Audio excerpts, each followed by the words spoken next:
Bismillahirrahmanirrahim. Perkenalkan, nama saya Ahmad Fikri.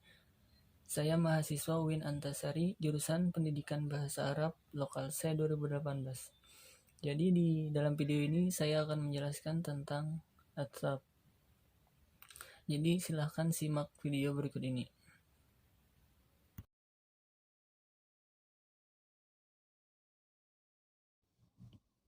Bismillahirrahmanirrahim. Assalamualaikum warahmatullahi wabarakatuh. Jadi di sini saya akan menjelaskan tentang atap. Langsung saja, macam atap. Atap yaitu menghubungkan suatu lafaz dengan lafaz lainnya melalui perantara huruf atap yang disebut dengan istilah atap nasah, atau dengan tanpa perantara huruf atap yang disebut dengan istilah atap bayan. Jadi atap nasah ialah atap yang menghubungkan suatu lafaz dengan lafaz yang lainnya melalui perantara huruf atap, sedangkan atap bayan menghubungkan suatu lafaz dengan lafaz lainnya tanpa perantara huruf atap. Pembahasan pertama yaitu atap nasah. Definisi atap nasah: huwa tabi'un yatawassatu bainahu wa baina matbughihi harfun min hurufil ataf. Atap nasah adalah tabi yang mengikuti matbu' yang dihubungkan dengan huruf ataf. Jadi dalam struktur kalimat atap nasah terdapat 3 istilah pokok. Yang pertama maktub alaih, yaitu lafaz yang diikuti. Maktub, lafaz yang mengikuti huruf ataf penghubung antara maktub alaih dan maktub. Contoh: Dhahaba Khalidun wa Jaidun ilal madrasah. Khalid dan Jaid pergi ke sekolah. I'rabnya Khalidun fa'ilun maktub alaih, harfun waw harfun ataf, Jaidun maktuf ala Khalid. Jadi Khalid di sini sebagai maktuf alaih, yaitu lafaz yang diikuti oleh siapa? Diikuti oleh maktuf, yaitu Jaidun tadi. Huruf waw di sini sebagai huruf ataf dan Jaidun maktuf ala Khalidun, yaitu huruf yang mengikuti maktuf alaih, yaitu Khalid. Selanjutnya jumlah huruf ataf. Huruf ataf yang digunakan sebagai penghubung antara maktuf alaih dan maktuf berjumlah 10 huruf dan masing-masing memiliki spesifikasi khusus. Huruf tersebut adalah al-waw, al-fa, summa, au, am, imma, lakin, la, bal, hatta. Sini saya akan menyatakan satu huruf waw. Contoh dari huruf waw: wasala Khalidun Jaidun, yang artinya Khalid dan Jaid telah sampai. Khalid bersama Jaid telah sampai. Jadi di sini huruf waw mengandung arti bahwa maktub alaih dan maktub itu berada dalam satu waktu yang sama. Terus contoh kedua, huruf alfa. Contohnya ja'a Khalidun wa Jaidun. Khalid datang lalu Zaid. Jadi huruf fa di sini berfungsi untuk mengikat maktub alaih dan maktub berada dalam waktu berurutan secara singkat.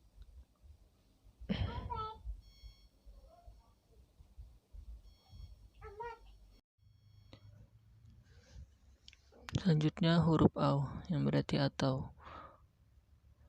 Pertama, contoh satu yang bermakna pembolehan atau ibahah. Contoh dari au: israf al-qahwata au say, minumlah kopi atau teh. Jadi di sini boleh memilih antara kopi atau teh. Bahkan keduanya jika mau. Ini yang dimaksud dengan ibahah tadi. 6. Huruf am yang berarti atau. Contoh, Khalidun ja'a am Jaidun. Apakah yang datang Khalid atau Jaid?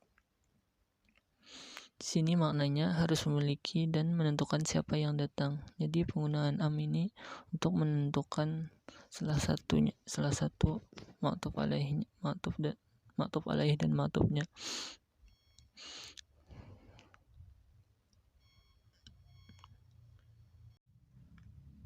Yang ketujuh, imma yang berarti atau. Contohnya, imnah as-sa'ila imma mi'ata alfi rubiyatin wa imma mi'ata alfi rubiyatin. Artinya berikan kepada pengemis itu 100.000 atau 200.000 rupiah. Pada contoh di atas terdapat dua imma, yang pertama dan kedua. Di sini para ulama sepakat bahwa huruf imma berfungsi untuk merinci at-tafdil, dan mereka juga sepakat bahwa huruf imma pertama bukan ataf karena tidak ada ma'tuf alaih. Jadi huruf imma yang pertama tadi bukan ataf karena tidak ada ma'tuf alaihnya.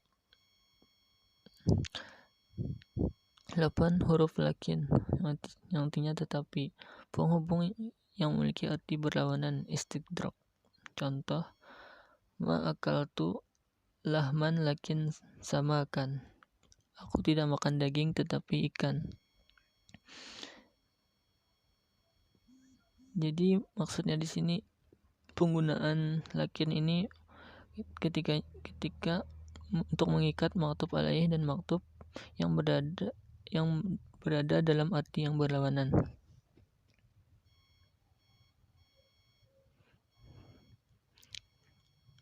9. Huruf la nafi yang berarti bukan, penghubung yang mengandung arti pengecualian. Contoh, najahal mujtahidu lal kusul. Orang yang rajin itu yang sukses, bukan pemalas. Kata rajin ma'tuf alaih ditetapkan dan kata pemalas ma'tuf alaih dikecualikan sebab dimasuki lam tadi. Jadi fungsi la nafi ini untuk pengecualian.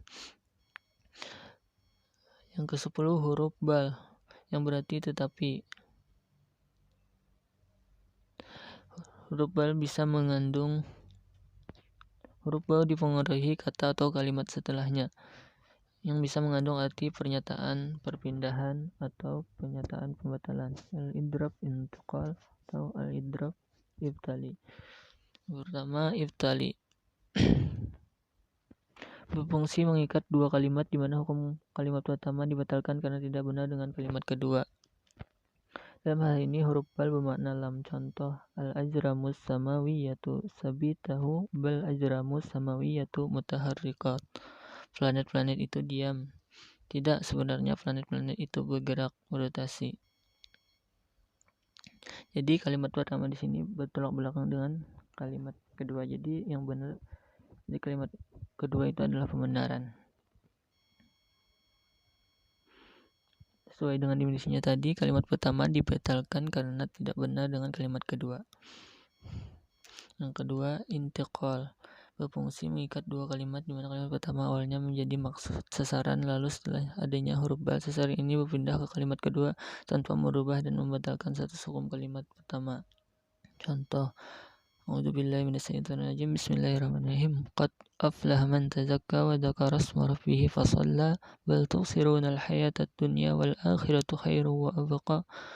Shadaqallahul azim. Quran surah Al-A'la. Sesungguhnya beruntunglah orang yang membersihkan diri, yaitu dengan beriman dan dia ingat nama Tuhannya lalu dia sembahyang. Tetapi kamu orang kafir memiliki kehidupan duniawi, sedangkan kehidupan akhirat adalah lebih baik dan kekal. Maksud sasaran dalam kalimat pertama di atas adalah ketaatan, bersuci dari dosa dan ibadah sholat. Kemudian beralih kepada kalimat kedua menjadi cinta terhadap dunia. Selanjutnya penjelasan atop bayan. Definisinya, huwa tabi'ul ladzi ya'ti li tawdihi aw li takhsisi wa yakhtalifu an sifati takunu mustaqah aw muawalah bi mustaqam ataf al-bayan fala yakun ila jamid. Tabi'an adalah tabi' yang berfungsi untuk penjelas atau pengutusan. Jika bentuk sifat adalah mustaq atau muawwal bil mustaq, maka untuk tabi'an adalah jamid. Jadi kesimpulannya, atap bayan adalah isim yang mengikuti isim sebelumnya dalam hal i'rab bentuk jamid, bukan seperti sifat yang dibentuk isim mustaq seperti isim fa'il, isim maf'ul, dan lain-lain. Atap bayan untuk memperjelas, mengkhususkan agar isim pertama yaitu matbu lebih jelas. Contoh Ja'a Khalidun ahuk. Khalid saudaramu telah datang. I'rabnya Ja'a fi'il, Khalidun fi'il matbu'un ma'tuf alaih, ahuk atful bayan atau ma'tuf. Jadi lafaz ahuka adalah atap bayan, berfungsi menjelaskan bahwa yang datang itu Khalid saudaramu, bukan Khalid yang lain.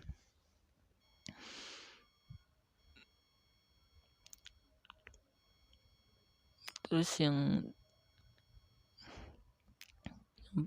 pertama, contoh dari penjelas yufidu tudi'ul matbu in kana ma'rifah. Atap bayan berfungsi sebagai penjelas apabila makbunya ma'rifat. Itu definisi dari penjelas tadi. Contohnya Ja'a Abu Hafsin Umar. Penjelas atap bayannya di sini Hafsin Umar. Atap bayannya di sini Umar. Yang mana Umar di sini penjelas dari Abu Hafsin.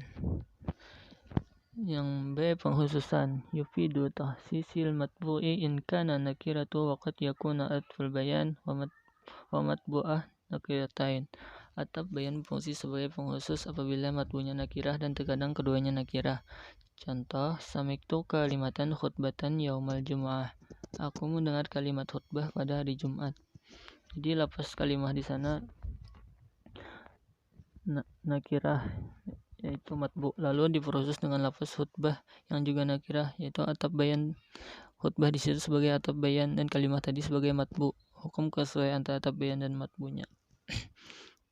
Jadi keduanya sama-sama nakirah.